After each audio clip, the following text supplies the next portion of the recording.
अस्सलाम वालेकुम रहमतुल्लाह। अच्छा भाई, सवाल कर रहे हैं सिंगल एंट्री का, बड़ा खूबसूरत सवाल मिला है। सिंगल एंट्री मई जून 2022 वेरिएंट 22 क्वेश्चन नंबर 2 आया है। आ जाए। सवाल बोला है Stella started trading on 1 April 2021। All receipts are paid into the bank account and all payments are made from the bank. यानी कि सारा पैसा बैंक में आ रहा है, चाबी यानी कि पेमेंट्स एंड रिसीट्स दोनों बैंक अकाउंट से हो रही है। Simple is that. ठीक है। She has not kept a full set of books. किताबें उसने सही तरीके से मेंटेन नहीं की, तो अब हमें करनी पड़ रही है। But has provided the following information, कुछ इसने इन्फॉर्मेशन हमें प्रोवाइड की भी है। Summary of receipts and payment. Receipts and payment की इसने समरी दी हुई है कि यार रसीदें इतनी थी टोटल और पेमेंट्स टोटल इतनी थी। तो रिसीट्स हमारे पास तीन है, capital, loan and cash, cash sales. ये तीन रिसीट्स हमारे पास मौजूद हैं। पेमेंट्स हमारे पास मौजूद है ट्रेड पेबल्स की, फिक्सचर्स एंड फिटिंग की, जनरल एक्सपेंस की, रेंट की। ड्राइंग्स की फिगर हमें फाइंड आउट करनी है और हमारे पास बैंक बैलेंस भी दिया हुआ है। तो आप देखिएगा सवाल क्या बोल रहा है। सवाल बोल रहा है भाई रिसीट्स दी हुई हैं, पेमेंट्स दी हुई हैं। अब पेमेंट्स में ये जो है इधर क्वेश्चन मार्क बना हुआ है, तो इसका मतलब ये निकालना होगा हमें, सवाल में ड्राइंग्स निकालनी होंगी। अब चेक करते हैं कि बेसिकली सवाल भी हमें ये बोल रहा है और ये ड्राइंग्स कौन सी ड्राइंग्स है। आ जाए बेटा। सवाल बोल रहा है record the total receipts and total payment. सवाल बोल रहा है भाई टोटल रिसीट्स को और टोटल पेमेंट्स को रिकॉर्ड करो, और रिकॉर्ड करने के बाद शोइंग द कैश ड्राइंग्स। ऊपर लिखा हो ना बेटा क्वेश्चन मार्क, यानी कि यहाँ बोल दिया इसने कि भाई ड्राइंग्स निकालो। अब आप खुद सोचो बेटा, ड्राइंग्स कहाँ आएगी, रिसीट्स में, पेमेंट्स में? सर पेमेंट्स में ऑब्वियसली।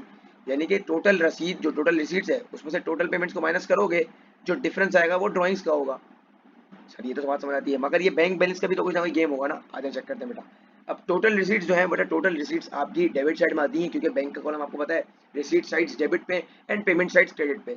तो टोटल रसीद है आपके पास 8,000 है, ये 8 है, ये 5 है और 36 है। तो टोटल रिसीट्स जो है आपके पास पड़ी है 49,000 की। 49,000 की आपके पास रिसीट्स पड़ी हैं। ठीक है। अब टोटल पेमेंट्स में क्या क्या है बेटा, 17,850, 12,000, 1,920, 7,100। इन सबको जो मैं प्लस करता हूँ तो मेरे पास अमाउंट आती है 38870 की। सर टोटल लिमिट्स भी आ गई। अब ये आप ये देखिए बेटा, अब आप ये देखिए बेटा, जरा एक बार गौर से देखिएगा कि ये सारी इन्फॉर्मेशन यूज हो गई है। सर ये वाली इन्फॉर्मेशन भी यूज हो गई है, बस ये बाकी है। अब इसका क्या सेटअप होगा, क्या ये यहाँ पर आएगी या नहीं आएगी, पहले ही देख लेते हैं बेटा। लिखा हुआ है bank balance eight 31 March 2022। Bank balance पड़ा हुआ है 31 मार्च 2022 का, इसका मतलब ये क्लोजिंग बैलेंस पड़ा हुआ है। क्लोजिंग बैलेंस कैसे मुझे पता चला सर, क्लोजिंग बैलेंस पड़ा हुआ है 31 मार्च 2022 का बैलेंस पड़ा हुआ है। इसका मतलब ये है कि भाई आपका साल ऊपर देख लो बेटा। सवाल क्या लिखा हुआ है, summary of receipts and payments for the year ended 31 March 2022। ये जो 31 मार्च 2022 की रिसीट एंड पेमेंट की आपको समरी दी हुई है, वो आपका साल खत्म हो रहा है 31 मार्च 2022 को। तो ये जो बैंक बैलेंस हुआ सर, ये क्लोजिंग बैलेंस हुआ, कोई मसले वाली बात ही नहीं है सर। 31 मार्च 2022 का हुआ क्लोजिंग बैलेंस, और क्लोजिंग बैलेंस आपको दिया हुआ है 2330। अब ये फिगर आउट करना है कि बेटा ये बैलेंस बीडी है या सीडी है, और पॉजिटिव है या नेगेटिव है। अगर बीडी पड़ा हुआ है, अगर आप देखें 2330 भी यहाँ पर कुछ लिखा हुआ नहीं है, इसका मतलब अमाउंट आपकी पॉजिटिव है। पॉजिटिव की अमाउंट अगर बीडी, जरा सुनिएगा, अगर पॉजिटिव का बीडी इधर है तो बेटा सीडी कहाँ होगा, इधर होगा, राइट। अगर सवाल में आंसर लिखा वैसे वैसे लिखी हुई फिगर 2330 की, तो ऑब्वियस सी बात है ये पॉजिटिव है। अगर अगर नेगेटिव होती तो साथ में सामने यहाँ छोटा सा लिख देता सीआर, ये भी लिख सकता था एग्जामिनर। तो ये चीजें भी इस्तेमाल कर सकता था। तो अब बीडी अगर डेबिट पे तो क्रेडिट पे होगी 2330। तो मैं बीडी लिखूंगा सीडी लिखूंगा, सर ऑब्वियसली सीडी लिखूंगा, यानी कि यहाँ पर बैंक बैलेंस की क्लोजिंग फिगर भी आएगी, which is balance, balance CD के नाम से, विच इज 2330। अब मैं रिसीट्स को और पेमेंट्स को प्लस करूंगा, यानी कि रिसीट्स को प्लस करूंगा, रिसीट्स तो मेरे पास हैं, और पेमेंट्स को प्लस करूंगा और इन दोनों को माइनस कर दूंगा। तो ऑब्वियस सी बात है सर 49,000 माइनस 38870 माइनस 2330।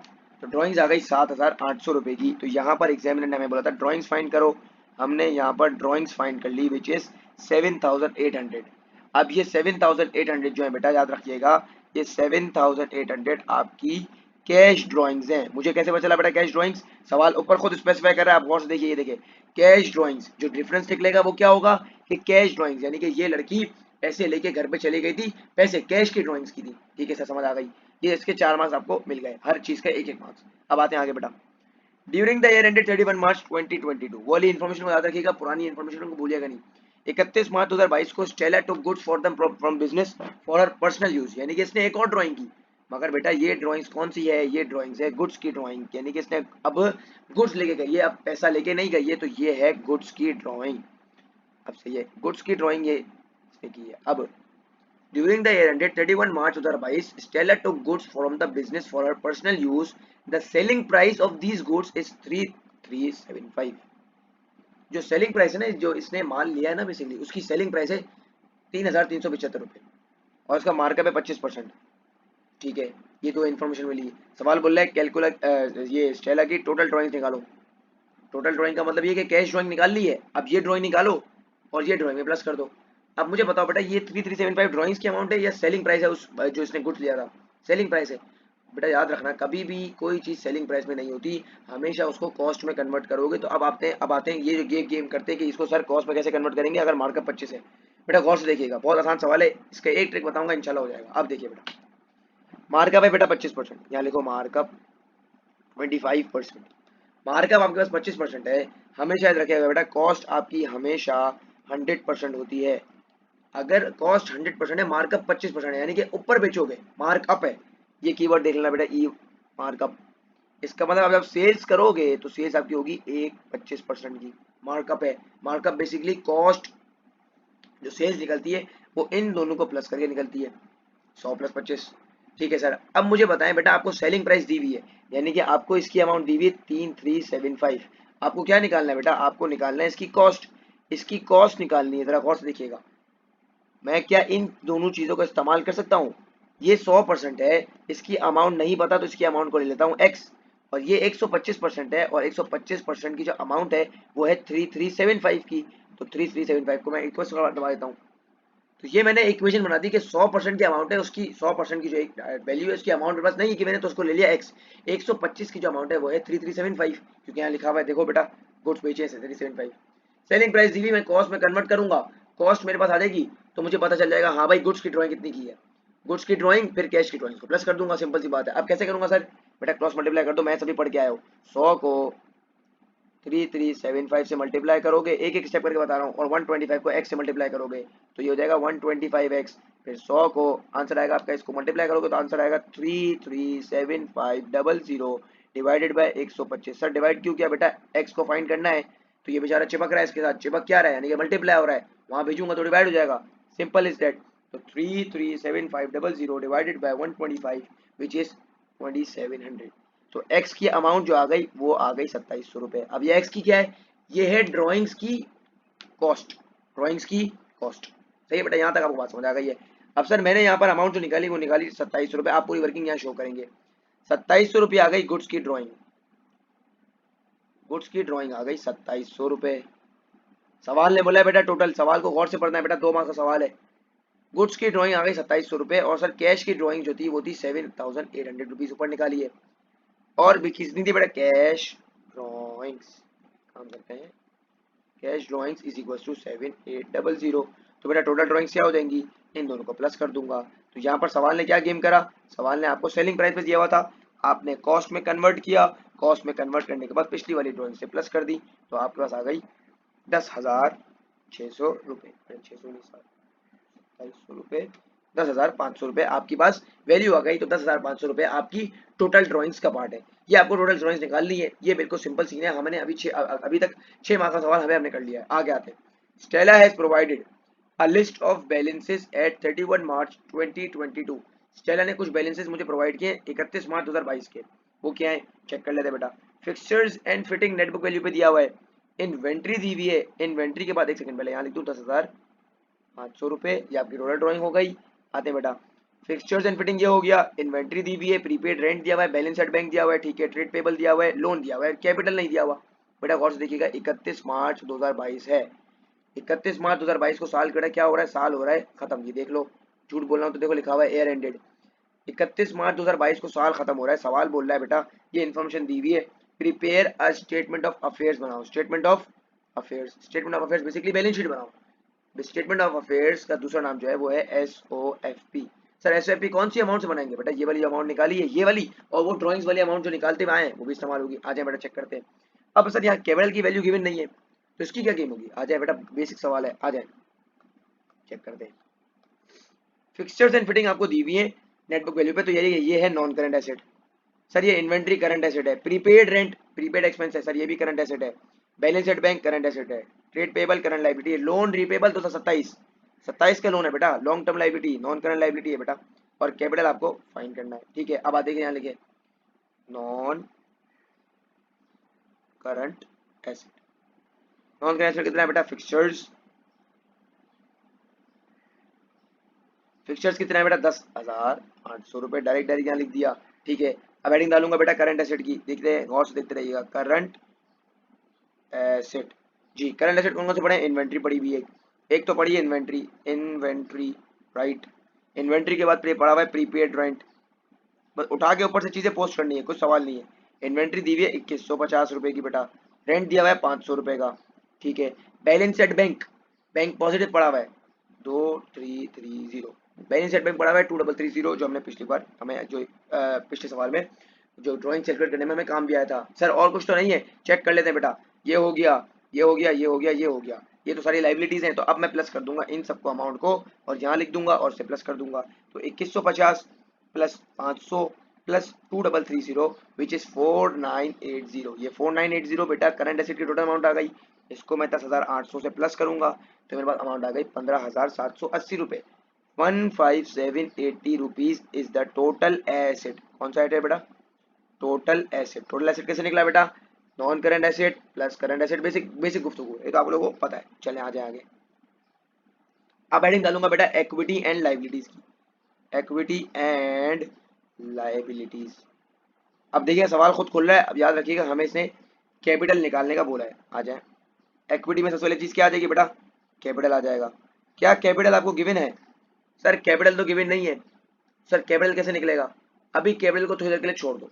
क्या लाइबिलिटीज गिवन है, लाइबिलिटीज की हेडिंग डली, सबसे पहले हेडिंग डली non current liability. Non current liability कितनी है बेटा, बैंक लोन था, बैंक लोन की अमाउंट कितनी थी, बैंक लोन की अमाउंट है 5,000 रुपए, तो लोन लिखा और लिखा 5,000 रुपए। सर करंट लाइबिलिटी में ये भी हो गया, करंट लाइबिलिटी में 1875 करंट लाइबिलिटी, ट्रेड पेएबल आप लोग पूरा लिखेंगे बेटा 1875। अब सर मैं 5,000 को और 1875 को जब प्लस करता हूं तो मेरे पास अमाउंट आती है 6,000, 6875, 6875 की अमाउंट आती है। याद रखिएगा बेटा ये दोनों मिला के ये अमाउंट होती है 15,780। हम पढ़ते थे ना बेटा asset is equal to liability plus capital, तो एसेट की अमाउंट अगर 15,780 है और लाइबिलिटी की टोटल अमाउंट जो है वो 6875 है, तो जो डिफरेंस होगा वो किसका होगा, कैपिटल का होगा। Simple is that. तो 6875 इसकी अमाउंट है, 6875 इसकी अमाउंट है, तो उसका डिफरेंस क्या निकालेंगे, डिफरेंस कैसे निकालेंगे, 15,780 माइनस 6875 विच इज 8905। तो अगर कैपिटल की अमाउंट 8905 होगी तो इन दोनों को जो प्लस करूंगा तो मेरा अमाउंट जो है, मेरी अमाउंट 15780 आ जाएगी, जो कि मैंने अकाउंट मेरा बैलेंस हो जाएगा। याद रखिएगा बेटा asset is equal to liability plus capital. आपकी जो एसओएफपी होती है ना बेटा, जिसको स्टेटमेंट ऑफ अफेयर्स ये बोल रहा है, ये इस इक्वेशन पे बेस करती है कि सारे असासे सारी एसेट्स लाइबिलिटी और कैपिटल को प्लस करके निकलेगी। अब लाइबिलिटी की अमाउंट आ रही थी 6875, मुझे बनानी है ये, तो जो डिफरेंस होगा वो किसका होगा, सर ऑब्वियसली बात है वो डिफरेंस कैपिटल का हो जाएगा। तो इस सवाल में कैपिटल बोला था, कैपिटल देखिए खुद ब खुद फाइंड हो गया, देख लें कैलकुलेट स्टेलस कैपिटल बोला है, स्टेटमेंट ऑफ अफेयर्स बनाओ और स्टेटमेंट ऑफ अफेयर्स के थ्रू आप इसका कैपिटल निकाल लो, निकाल लिया, सिंपल इज दैट, कोई मसले वाली बात नहीं है। अब आ जाए आगे। अब सवाल बोला है प्रॉफिट निकालो बेटा, मैंने आपको याद है स्टेटमेंट करवाई थी एक, याद रखिएगा बेटा, लिख रहा हूँ यहाँ पर मैं फाइनेंस बाय का सेक्शन बनाता हूँ, स्टेटमेंट ऑफ फाइनेंशियल पोजीशन में मैं क्या लिखता हूँ, ओपनिंग कैपिटल, ये इक्वेशन गौर से सुनिएगा, एड नेट प्रॉफिट, और आपको मैं ये बताऊंगा कि सर मैं ये क्यों लगा रहा हूँ। सर प्रॉफिट बोला है इनकम स्टेटमेंट बना दें बेटा, 4 मार्क्स में इनकम स्टेटमेंट तो पूछेगा ही नहीं, एग्जाम में मामू आदमी तो नहीं है। तो opening capital add net profit less drawings, और आपको इनकम स्टेटमेंट की कोई चीजें भी नहीं दी थी, तो आपका जो आंसर आता है वो आता है क्लोजिंग कैपिटल का। गौर से देखिएगा बेटा, opening capital add net profit less drawings is equal to closing capital. पहले फिगर आउट करो बेटा इसमें से क्या क्या चीजें गिवन है। सर नेट प्रॉफिट तो निकालना है, स्टार मार दो। सर ड्राइंग्स निकाल चुका हूं, ऊपर निकाल चुका हूं 10,500 रुपए। सर क्लोजिंग कैपिटल निकाल चुका हूं, सर ये रहा 8905। सर ड्राइंग्स भी निकाल चुका हूं। सर ये ओपनिंग कैपिटल दिखा देखा लग रहा है, सवाल को पढ़ते हैं ऊपर से आते हैं, ऊपर से आते हैं बेटा, ये रहा sir capital introduced, capital introduce किया था यानी कि साल के शुरू का कैपिटल, तो ये ओपनिंग कैपिटल की अमाउंट भी गिवन है। सुभान अल्लाह, यानी कि 4 चीजों में 3 चीजें गिवन है बेटा, तो ऑब्वियस बात है चौथी चीज फाइंड हो जाएगी। आ जाए, ओपनिंग कैपिटल कितना था बेटा 8,000 रुपए, नेट प्रॉफिट कितना था एक्स लिख देता हूँ, फाइंड करना है ड्राइंग्स कितनी थी बेटा, ड्राइंग्स यहाँ पर टोटल ड्राइंग आएगी बेटा, कैश ड्राइंग लिख के गलती नहीं कर देना, टोटल ड्राइंग आएगी। टोटल कितनी अभी निकाली ऊपर, 10,500 रुपये, तो टोटल ड्राइंग्स आ गई 10,500 रुपये जी। Closing capital, sir closing capital कहाँ से निकाला है बेटा, ये निकाला क्लोजिंग कैपिटल, कैसे पता चला बेटा, डेट देख लो 31 मार्च 2022, तो क्लोजिंग कैपिटल कितना आ गया बेटा, CAP विच इज 8905। चले बेटा, एक्स को फाइंड करना है बेटा, एक्स को फाइंड करना है, एक्स को अकेला करना है तो बेटा सबको वहां भेज दो, सबको वहां भेजेंगे, सब क्या हो जाएंगे 89, एक्स को अकेला करता हूँ तो ये माइनस है, वहां जाके हो जाएगा प्लस, तो 8905 प्लस 10,500, सर ये माइनस वहां जाके प्लस हो गया, ये वाला माइनस यहाँ जाके प्लस हो गया। सर ये जो 8,000 है ये क्या हो रहा है बेटा, जब कुछ नहीं है तो प्लस हो रहा है, वहां जाके हो जाएगा माइनस, आपने मैथ्स पढ़ी है, आप लोग आती होगी थोड़ी बहुत मैथ्स, ठीक है। अब निकालते हैं अमाउंट, तो 8905 प्लस 10,500 माइनस 8,000 विच इज 11,405, ये 11,405 बेसिकली आपका है नेट प्रॉफिट। तो आपको यहाँ 4 मार्क्स मिल गए। तो नेट प्रॉफिट के लिए बेटा याद रखना, यहाँ पर इनकम स्टेटमेंट नहीं बनाओगे क्योंकि टुकड़ों टुकड़ों में इन्फॉर्मेशन दी हुई है बेटा, कंप्लीट इन्फॉर्मेशन नहीं दी हुई, तो हम इस इक्वेशन के थ्रू ये डेरिवेशन करते हैं और इस इक्वेशन में चीजें पुट करते हैं और नेट प्रॉफिट को हमने यहाँ पर कैलकुलेट कर लिया, तो हम यही इक्वेशन को इस्तेमाल करते हैं। ये वही इक्वेशन है जो हम फाइनेंस बाय के सेक्शन में जो SOFP है ना उसमें लिखते थे, opening capital eight net profit less drawing, जो अमाउंट आती थी वो क्लोजिंग कैपिटल की अमाउंट है, सिंपल इज दैट। आ जाए बेटा, आगे आते हैं, थ्योरी वाला सवाल देख लेते हैं एक बार, सवाल थ्योरी वाला सवाल क्या बोल रहा है। थ्योरी बोल रही है बेटा, Stella is now considering whether she should start to sell at least some of her goods on credit. ये कह रही है कि यार ये सोच रही है कि मैं माल अपना उधार पे बेचूं, तो आप एडवाइस करो, एडवाइस करो स्टेला को, एडवाइस करो, 5 मार्क का सवाल है, मैंने बताया बेटा। एडवाइस करेंगे तो हम बताएंगे कि यार इससे फायदा क्या हो सकता है, इससे नुकसान क्या हो देंगे, यानी कि बेटा इसका कोई पैटर्न है, 2 फायदे, ये चीज करने के 2 फायदे 2 नुकसान और 1 मार्क्स रिकमेंडेशन का। तो 2 फायदे नुकसान क्या होंगे जरा देखिए बेटा। एडवाइस की बात करें, घर वालों ने एडवाइस नहीं ली मगर ये आपको इज्जत दे रहा है, एग्जामिनर आपकी इज्जत आपको एहतराम करे तो आपको भी एहतराम करना है, ये नहीं कि पॉइंट्स रिपीट कर देने, अच्छे तरीके से प्रेजेंटेबल काम करना है। आ जाए एडवांटेजेस क्या है, अगर मैं माल उधार बेचता हूँ बेटा, याद रखना अगर मैं माल उधार बेचता हूँ तो इससे ये बेसिकली हो सकता है कि मेरी सेल्स जो है वो इंक्रीज हो सकती हैं। कैसे सर, कस्टमर अट्रैक्ट होंगे, बोलेंगे भाई उधार दे रहा है, VIP बंदा है यार, मैं दो समझो, दो सप्लाई, दो बंदे मार्केट में काम कर रहे हैं, एक A और एक बी जो है वो थोड़ा सा ना लोगों को क्रेडिट कम देता है और A जो है वो कंपैरेटिवली ज्यादा देता है, तो लोग क्या सोचेंगे यार ये तो है ना थोड़ा सा रियायत वाला काम करता है, मोहब्बत वाला बंदा है ये, तो मैं जाऊंगा A वाले के पास, क्योंकि मुझे पता है कि यार मुझे पेमेंट में थोड़ा सा लंबा गैप मिल जाएगा, लंबा से नहीं यानी कि थोड़ा गैप मिल जाएगा एज कम्पेयर टू A, तो मेरे लिए फीजिबल हो जाएगा, तो इसलिए क्या हो जाएगा भाई, सेल्स इंक्रीज हो सकती है। दूसरा कि कस्टमर्स नए बन सकते हैं और जो पुराने वाले हैं उनसे लॉयल्टी भी बिल्डअप हो सकती है। कस्टमर बोलेंगे हाँ यार ठीक है डिस्काउंट दे रहा है, कस्टमर बोलेगा यार ये हमारे लिए फेवर करे तो हम भी फेवर करें, हम भी इसके साथ लॉयल रहें, हम भी दूसरे बंदे के पास ना जाए। एक और ये पॉइंट भी ले सकते हो कि हमें हमें एक कॉम्पिटिटिव एज मिल जाएगा, यानी कि हम जो है बेसिकली कंपेटिटर से काम दूसरा कर रहे हैं, हट के कर रहे हैं, सही कुछ नया कर रहे हैं, नया करें तो भाई लोग अट्रैक्ट भी होंगे, तो ये होगा कंपेटिटिव एज मिल जाएगा। ये इसके एडवांटेजेस हैं।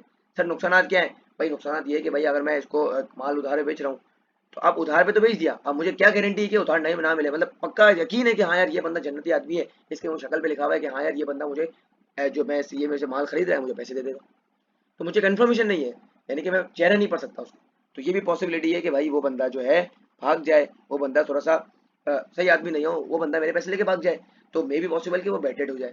सही है। अब आते हैं एक और चीज़ कि बेटा अगर आप इतना उधार दे दोगे, इतना उधार दे दिया आपने, आपके पास पैसा ही नहीं है भाई, आप वो टोपियाँ ही टोपियाँ करवा रहे हैं कि अभी कल देता हूँ परसों देता हूँ, तो मे भी पॉसिबल कि आपकी बिजनेस में कैश फ्लो जो है, कैश फ्लो आ ही नहीं रहा, आपका पैसा टाइड अप हुआ हुआ है, जब कैश फ्लो नहीं आ रहा तो बेटा रोज के खर्चे कैसे पूरे करोगे, तो कैश फ्लो प्रॉब्लम्स हो सकते हैं, लिक्विडिटी इफेक्ट हो सकती है बेटा, तो ये सारे इसके नुकसान हैं, ये उसके फायदे हैं। अब आते हैं, मैंने अपने वो क्या दिया perspective, in my view point Stella should sell on credit, मैं बोल रहा हूँ यार बेचे, सुनना अभी आगे लिमिटेशन भी दे रहा हूँ, should sell on credit terms as it will give a competitive edge, यानी कि इससे क्या होगा कि कंपेटिटर से हट के काम हो रहा होगा, जिसकी वजह से ये होगा कि more customers will get attracted. ठीक है।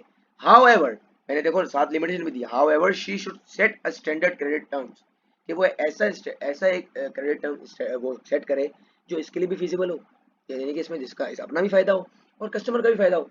कस्टमर बोले यार अच्छा ठीक है यार मुझे ही पैसे दे दो, यानी कि वो उसके दोनों पार्टीज का फायदा हो, कैसे कि उसको भी पैसा जल्दी मिल जाए और उसको भी डिस्काउंट मिल जाए। तो ये इस तरह अपने क्रेडिट टर्म्स को स्टैंडर्ड रेट पे करें ताकि दोनों के लिए फीजिबल हो।